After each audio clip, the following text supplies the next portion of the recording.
तो पिछले एपिसोड में ओल्ड मैन ने एक बहुत कीमती ट्रेजर को बाहर निकाला था। फिर कहने लगता है कि यहाँ पर ऐसे बहुत से वीआईपी होंगे जो पहचान गए होंगे कि यह पर्पल स्टोन अपने इनविंसिबल क्वालिटी के लिए जाना जाता है, जो कि एक्स्ट्रा टेरेस्टेरियल पर्पल मेटेओराइट है और इसे यूज करके होली वेपन स्वॉर्ड एम्ब्रियोस भी बनाया जा सकता है, जिसके बाद कोई इसे अपने प्रॉपर्टी के हिसाब से कर सकता है। फिर कहता है कि आयरन फ्लाइंग स्वॉर्ड को रिफाइन करने वाला एट्रीब्यूट है। इसके अलावा वो बहुत से मैजिक वेपन को रिफाइन करने का मेन मटेरियल भी है, इसलिए इसका प्राइस कितना हाई हो सकता है इसके बारे में कोई भी अंदाजा नहीं लगा सकता, क्योंकि यह चीज मार्केट में प्राइसलेस है। फिर भी ओल्ड मैन इसका base price 10 billion low grade वाले स्प्रिट स्टोन रखता है और हर अगले बिडिंग में कम से कम 1 बिलियन बढ़ाना होगा। लेकिन अगर किसी ने इसकी बहुत ज्यादा बिडिंग लगा दी और उसके बाद उसने स्प्रिट स्टोन पे नहीं किया या फिर किसी चीज के साथ ट्रेड नहीं किया, तब चाहे वो जो कोई भी हो और उसका स्टेटस कितना भी हाई हो, मैं हुआंगफू उस बात के लिए उसे माफ नहीं करूंगा। इसके बाद हुआंगफू इस ऑक्शन को शुरू कर देता है। अब यह पर्पल स्टोन बहुत ज्यादा कीमती थी, जिस वजह से सभी लोग इसे चाहते थे और इसकी कीमत 36 बिलियन तक पहुंच जाती है। जिसके बाद टेंजू भी सीधा 100 बिलियन की बिडिंग लगा देता है, क्योंकि वो इस चीज को जितना जल्दी हो सके उतनी जल्दी फिक्स करना चाहता था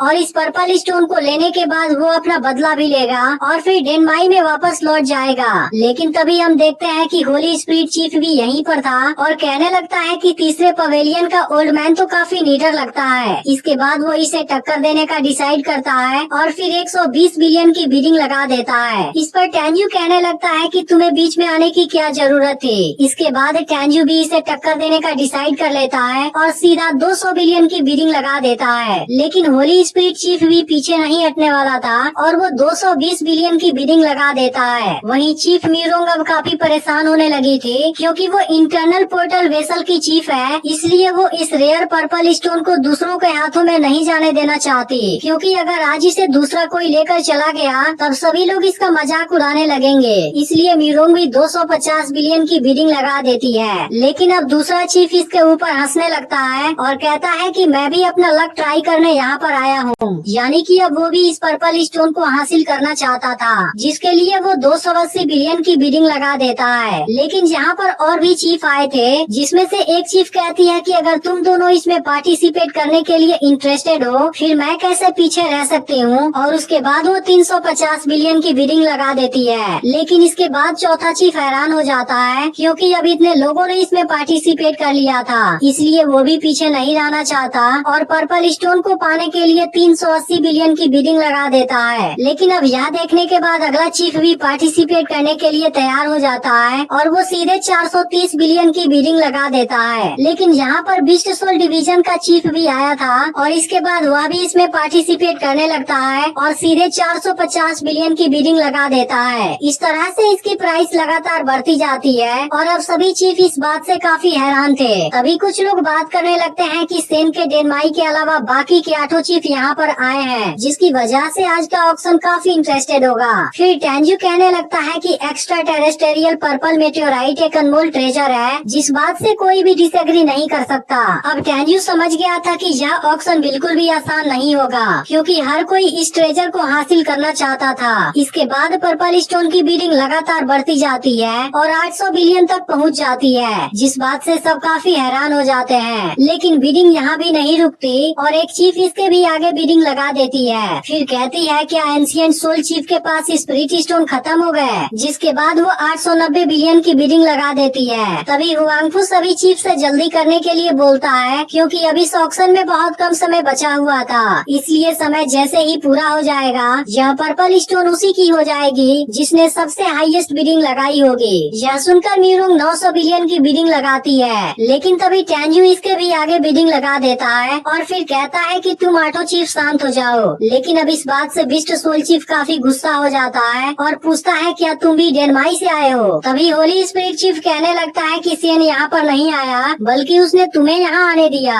ऐसा लगता है कि तुम्हारा रिलेशन सुनफू से भी ज्यादा है। इसके बाद टेंजू कहने लगता है कि मैं कौन हूँ, उस बात से तुम्हें क्या करना है, लेकिन पर्पल स्टोन का केवल एक ही रिजल्ट है। तभी मीरोंग 1000 बिलियन की बिडिंग लगा देती है और कहती है कि तुम आज के ऑक्शन के बारे में सोच भी नहीं सकते। लेकिन अब टेंजू कहने लगता है कोई बात नहीं, तुम ज्यादा देर तक नहीं टिक पाओगी और इसके बाद वो 1200 बिलियन की बिडिंग लगा देता है। अब यह सुनते ही मीरोंग हुआंगफू से कुछ टाइम मांगने लगती है क्योंकि वो और ज्यादा स्पिरिट स्टोन लाना चाहती थी, लेकिन हुआंगफू इसे और ज्यादा टाइम नहीं दे पाता क्योंकि अब ऑक्शन का टाइम खत्म होने वाला था, जिसे सुनते ही मीरोंग बहुत ज्यादा दुखी हो जाती है। इसके बाद 1200 बिलियन के आगे कोई भी बिडिंग नहीं लगाता और इस तरह से टैन्यू इस ऑक्शन को जीत जाता है। फिर हुआंगफू टैन्यू से बाहर आने के लिए कहता है और पूछता है कि तुम किस तरह से इसकी पेमेंट करोगे, लेकिन टैन्यू अभी भी बाहर नहीं आता। अब इस बात से फान के साथ वाली लड़की हैरान थी क्योंकि 1200 बिलियन लो ग्रेड वाले स्पिरिट स्टोन से एक हाई ग्रेड वाला मैजिक वेपन भी खरीदा जा सकता है। इसके बाद वो फान से पूछती है क्या उस ओल्ड मैन के पास इतना ज्यादा स्पिरिट स्टोन होगा। तब इस पर फान कहने लगता है कि आज तो डेनमाई का इमेज खराब हो गया, लेकिन टैन्यू भी इन दोनों को ही देख रहा था और कहता है कि यह चीज तुम दोनों की समझ से बाहर है। तभी हुआंगफू कहने लगता है कि मैं भी देखना चाहता हूँ क्या वीआईपी सच में 1200 billion low grade spirit stone के काबिल है, लेकिन टैन्यू खुद बाहर नहीं आता बल्कि वो हुआंगफू को अंदर बुलाता है क्योंकि यह ट्रेजर काफी कीमती था और इसके बारे में वो अकेले बात करना चाहता था। इस पर हुआंगफू कहता है कि कोई बात नहीं, लेकिन मैंने जो कहा था उसे याद रखना क्योंकि अगर तुम इसकी कीमत नहीं चुका पाए फिर उसकी सजा भुगतने के लिए तैयार रहना। इसके बाद हुआंगफू टैन्यू के पास आ जाता है और टैन्यू से कहता है कि तुम क्या देना चाहते हो, लेकिन टैन्यू बात शुरू करने से पहले हुआंगफू से यहाँ चारों तरफ साउंड प्रूफ शील्ड लगा देने के लिए कहता है, जिसके बाद हुआंगफू इस जगह को साउंड प्रूफ कर देता है। फिर टैन्यू हुआंगफू से एक ब्लैंक जेड मांगता है, जिसके बाद हुआंगफू उसे एक ब्लैंक जेड दे देता है। तब टैन्यू कहता है कि मैं होली डैन के एंशियंट फॉर्मूला को जानता हूँ। यह सुनते ही हुआंगफू हैरान हो जाता है और कहता है मैंने सुना था यह बहुत पहले गायब हो गया था, फिर यह चीज तुम्हारे पास कैसे हो सकती है। और एपिसोड यहीं पर एंड हो जाता है। अब इसका अगला एपिसोड मंडे को रिलीज होगा, लेकिन अगर आपने पिछला वीडियो मिस कर दिया हो फिर लेफ्ट वाली वीडियो जरूर देख लेना और चैनल को सब्सक्राइब करके नोटिफिकेशन को ऑल पर जरूर सेट कर देना।